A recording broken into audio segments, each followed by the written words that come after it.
So let's talk about the Republican war on leftist values. Have you been following what's been going on in the sort of social sphere in the red states in America? No, to be honest. Right. Well, I have, because I find this eminently fascinating. So the first thing, I think, is to begin with Tennessee, who has recently attempted to ban abortion. Again, all of this is this is from 2020, but a lot of this comes from literally the last month or so. But this happened back in 2020, where they tried to pass legislation on Friday, in their time, seeking to place restrictions on abortions, which means the legislation bans abortion after a fetal heartbeat can be detected, which could be as early as 6 weeks, and the procedure is prevented from taking place because of the fetus's race or sex, or if there has been a diagnosis of Down syndrome. So you can't abort on these reasons. It also bans abortions for minors in the custody of the Department of Children's Services and scraps the current option to petition a judge to secure permission for it.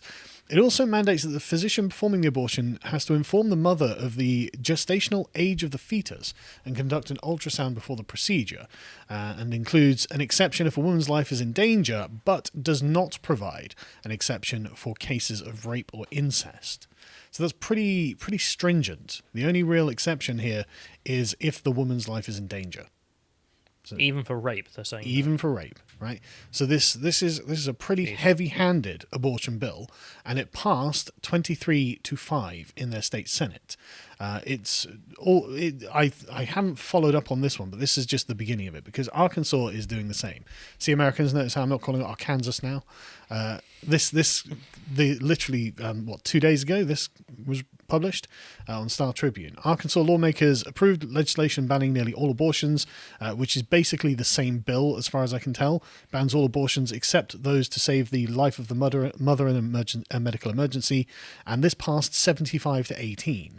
So you can see the kind of impetus that's behind it, right? In the mindset is that most of them, by quite a large majority, think that this would be a good thing. There's 14 other states that are outright abortion bans have been proposed, and of course this is because they're on a moral crusade against abortion, because they think that abortion itself is an evil to begin with. Well, they think it's murder. They think it's murder. It's time for this decision to be overturned in the Supreme Court, Republican Representative Mary Bentley, sponsor of the measure, told House members. So this is clearly something to do with their Christian beliefs, and the question would be, well, they're going to be imposing this on people against their will. This will be awful. Not if you consider the polling on it, really.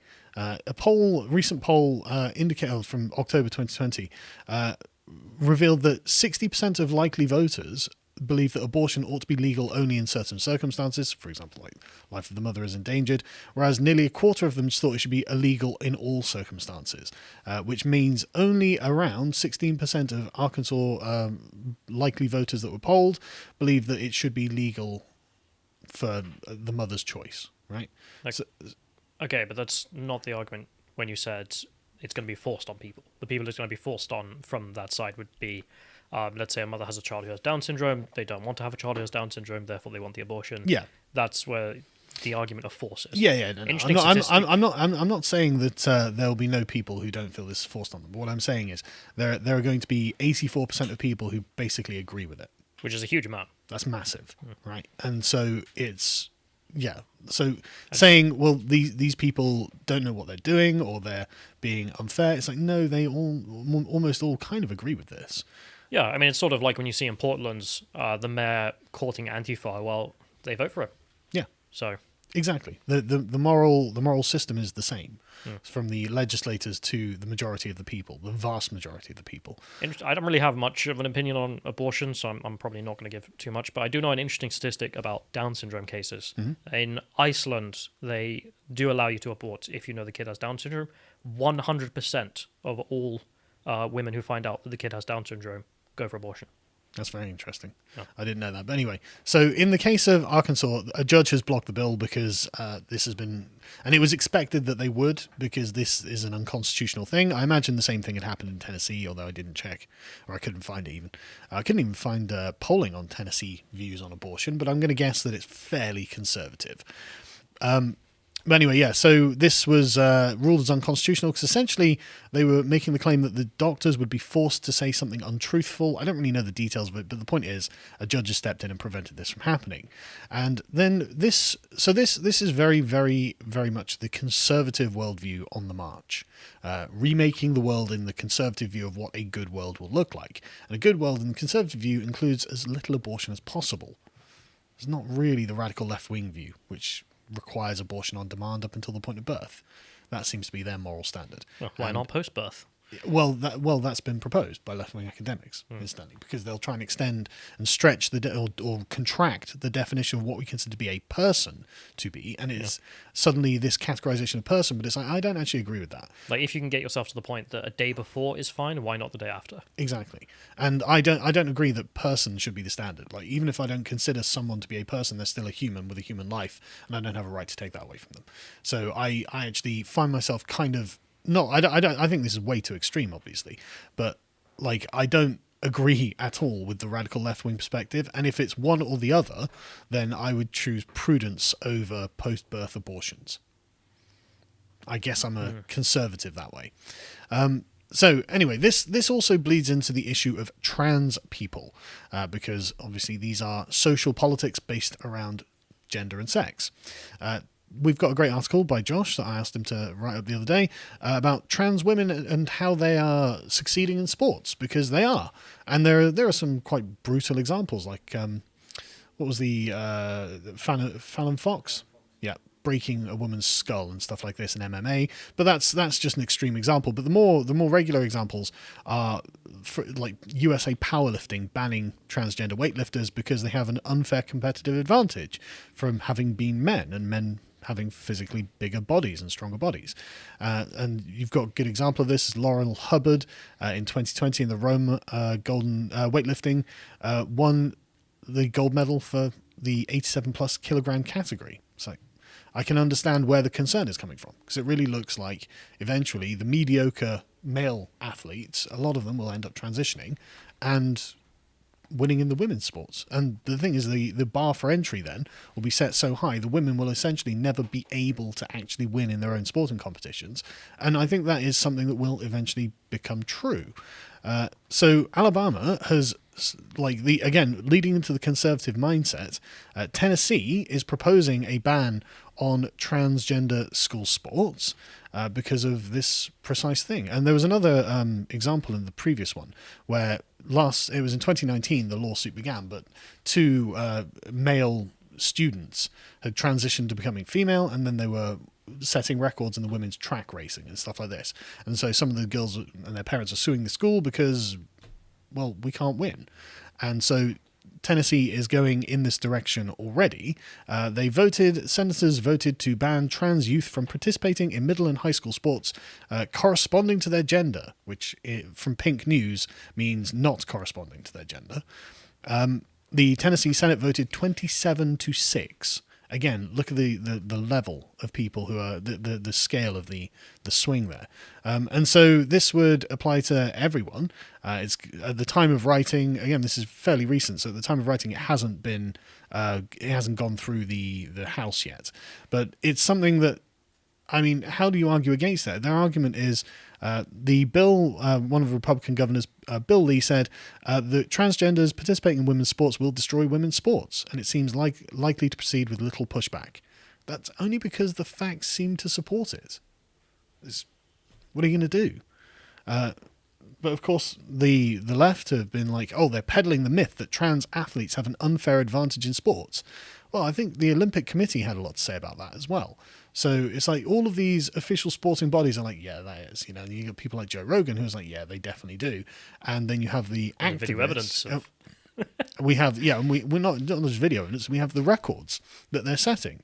And so it's like, look, we have more than enough inductive evidence to suggest that this is an inductively strong conclusion, right? It seems to be true. And I think that's not controversial. It's just a fact of life. And so you've got other conservative states that are essentially following the British lead on this. Because remember, we're Turf Island, right?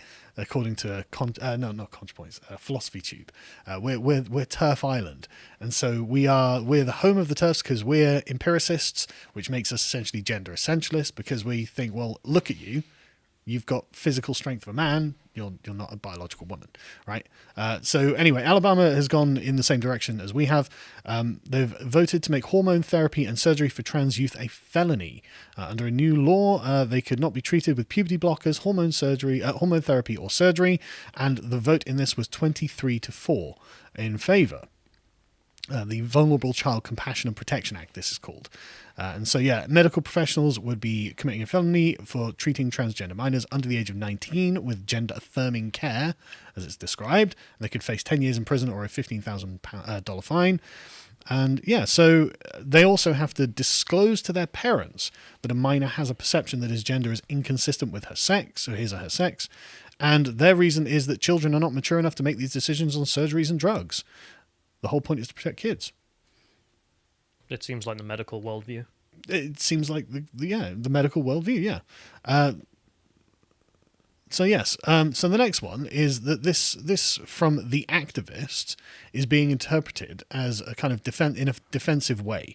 So they're saying, well, trans kids therefore think that the world hates them, thanks to the British High Court puberty blocker ruling. And this, like I said, we're actually ahead of the curve here because we're Turf Island. We have transgender-only prisons. Yes. Do we? Yes. I didn't even know. We set up transgender-only cells in response to trans women raping women. I mean, tell me that's wrong. Well, yeah, I mean, it is wrong that they're raping women, obviously. No, but tell me that setting up transgender-only prisons is wrong, leftists. Yeah, exactly. I mean, be pro-rape, go for it. Yeah, and be anti-woman. Distinctly anti-woman. But anyway, so in December 2020, obviously our High Court, in the case of Kira Bell, ruled that under 16s can't go through hormone replacement therapy and gender-affirming surgery. So, like I said, the Americans are catching up here. And they're outraged. They hate it. They hate everything about it.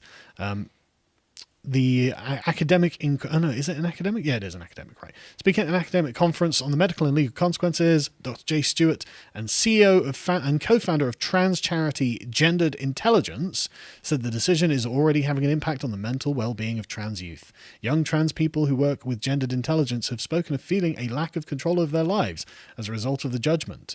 Young people have described it as offensive that they do not have the appropriate autonomy over their bodies and choices. We've got a situation where there are more strangers, not less, making decisions about what's in the best interest of a young person.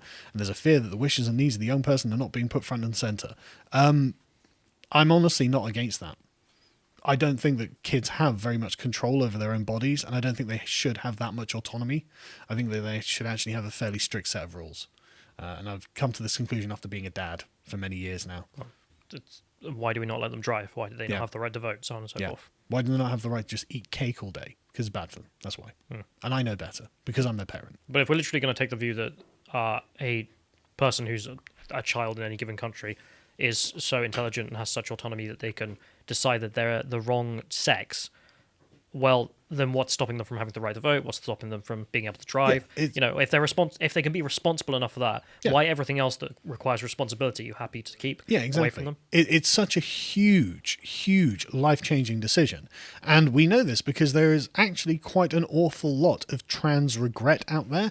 Now, if you want to, and we'll probably do a premium podcast on this soon, just going through some of these trans regret stories because they're heartbreaking, they're genuinely harrowing, and if you want to get an impression of it, just search trans regret stories on Google and you'll find subreddits and posts and viral images and things like that of people describing what happened to them, and it's really quite just awful stuff. I like, it's not something I'd wish on someone, And but this is an example from the Federalist where someone called Walt Heyer had been a woman for nearly a decade, undergone the sex change surgery, and then detransitioned back to being a man, and had written a book with 30 transgender stories, regret stories in it, because this is something that is, well, apparently happening fairly often and not getting much coverage because the activists, of course, don't want people to think this. But it's a fact. There are people who are like this. In Walt's particular case, he was actually traumatized by some early childhood trauma, and this had done some damage to his personal identity and given him dissociative identity disorder. And with the clarity of this realization, he says his gender dysphoria simply vanished. His life as a woman amounted to an attempt to escape reality, and sadly too few people consider the possibility that gender dysphoria can manifest as a byproduct or symptom of other mental conditions. Most certainly of all did. And so I'm not saying there's not a problem, right? I'm not saying that bad things haven't happened to these people and they're not suffering. I think they are. I think they are suffering. But I think that what the trans lobby is saying is not really very helpful. And I don't think accusing people of bigotry is actually very helpful either when it comes to this. Because any kind of clear-headed analysis of this will come to the conclusion that actually it looks like the people on the pro side are being irresponsible with the level of knowledge that they claim to have and the level of self-possession that they think that children have, and they're not giving heed to the sort of, I guess we'll call them the traditionalist position that actually we've learned a lot about children after many thousands of generations of raising them, and you childless academics might not know as much as you think. So anyway, moving on, there's the reason that I'm putting all these things together is because what underpins this is a set of values that has suddenly become absent, right? So there was a set of values that was superimposed over what's happening here, and this has been removed, and so suddenly everything's springing back to a very conservative perspective. For example, this was a court case in which a school had found that what they decided was they weren't going to publish a pro-trans story in a school booklet, and the parent went to court, and the court said, well, no, they don't have to, because I mean, of course, First Amendment. So what happened here is the child was 10 years old when she was assigned to write an essay to society in 2019, and the court heard that her maternal grandfather is part of the LGBT plus community, and that the child themselves is, quote, a proud advocate of LGBTQ rights. Yeah, of course they are. And then everybody clapped. Yeah, exactly. But let's assume that they are, right? Let's assume that the child has been kind of brainwashed into this worldview. That child is not the author of those thoughts. They're not the author of this worldview. They don't know what they're talking about. You know, they're being fed something by an activist grandparent, and that's what they're projecting forth here. I mean, this is the letter, right? To society. I don't know if you know this, but people's view on transgenders is an issue. People think that men should not dress like women, saying mean things, that they are choosing the wrong thing in life. In the world, people can choose who they want to be, not being told that their diction is wrong. I hope people understand that people can hurt themselves from others hurting their feelings. People need to think before they speak, because one word can hurt someone's feelings. We need to fix this because this is getting out of hand. Like I said, the child is clearly not the author of this. This is clearly something that's been projected onto them by their grandparent. The child has been, trusting and taken in by this, and now is trying to do their best, right? So the child has been misled here, I think. Robertson, so who cares? It's a child, It's like, why would you even take a lecture from a child? Well, yeah, but the point is you have someone who's trying to indoctrinate the child into a worldview. And of course, this went to court, and the court said, no, this is fine. And conversely, there's another example of this kind of event going on, which is a Texas school trying to teach girls how to be chivalrous. Very interesting, isn't it? Again, I don't endorse these things, but I think this is quite interesting. So this was a chivalry assignment given to the students at Shallow Water High School in Texas that instructed girls to, quote, dress in a feminine manner to please men and walk behind men daintily as if their feet were bound, and not to complain or whine. So I assume the principal is a follower of Wahhabism. And, Well, that's what it sounds like, isn't it? That's what it sounds like. It sounds very Islamic.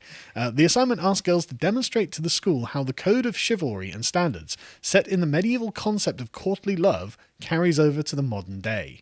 It's very interesting. Okay, that sounds far more reasonable. Well, is just like, right, in this context of medieval chivalry. But it's something that there's a lot more to go into, but we don't have time. So a set of rules was listed with a line for an adult witness signature next to each. The assignment said that all ladies deemed worthy of the honor by the gentleman would get 10 points for each witness signature. And the list states that ladies must address all men respectfully by title with a lowered head and curtsy, and ladies must never criticize a male. It also said ladies must not initiate conversation conversations with males, or show intellectual superiority outside of the classroom, if it would offend the men around them. It also says that they must cook for the gentlemen in their class and should clean up after the men. Again, it seems from the Wahhabist school of gender relations. Yeah, it really does. Ladies must obey any reasonable request of a male. If not sure if it's considered reasonable, ladies can check with their teachers. Yes. I mean, I'm going to be raising this with my wife when I get home tonight. So I've seen what this Texas high school is doing, darling. Maybe you should consider... I'm going to get a slap. When this... but this is all in the context of, like, in medieval times. Not really. It's about how these concepts of honour and chivalry translate into the modern world. So they used to be very strict, and they still somewhat exist. Yeah. We're going to record the premium podcast about thick concepts after this, and you'll understand where all this is going when we go through it. Because, I mean, ladies is an interesting one there. But, well, this is the thing. It's all about... It's not women. Yes. Or even yes. person. It's all about titles and status. There's a stature in the term ladies. Like, you have to work to become a lady. You're not just born a lady. And you're not just a lady just because you're an adult woman either. You know, a lady is a title of honor, of respect. And there are certain behaviors that are expected. In the case of this Texas high school, quite... in the same way of being a gentleman. Exactly. You have to behave in a certain way. You have to dress and act in a certain way.